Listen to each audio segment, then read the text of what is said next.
നിർത്തി പ്രേക്ഷകരുടെ പ്രിയ താരം ബേസിൽ. സത്യം ഇങ്ങനെ.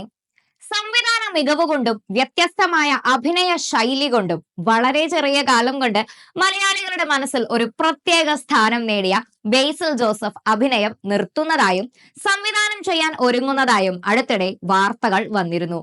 എന്നാൽ താൽക്കാലികമായ അഭിനയത്തിൽ നിന്ന് ഇടവേളയെടുക്കുക മാത്രമാണെന്ന് ബേസിൽ പൊന്മാൻ ചിത്രത്തിന്റെ പ്രൊമോഷന്റെ ഭാഗമായി നൽകിയ അഭിമുഖത്തിൽ പ്രതികരിച്ചു. പ്രതികരണം ഇങ്ങനെ: സിനിമയിൽ നിന്ന് ബ്രേക്ക് എടുക്കാനുള്ള പ്ലാൻ കഴിഞ്ഞ വർഷം മുതലേ ഉണ്ടായിരുന്നു. കഴിഞ്ഞ സെപ്റ്റംബർ തൊട്ട് അഭിനയിച്ചിട്ടില്ല. അവസാനം അഭിനയിച്ച സിനിമ മരണമാസ കൂടെ ഇറങ്ങാനുണ്ട്. സംവിധാനം ചെയ്യാൻ തന്നെയാണ് പ്ലാൻ.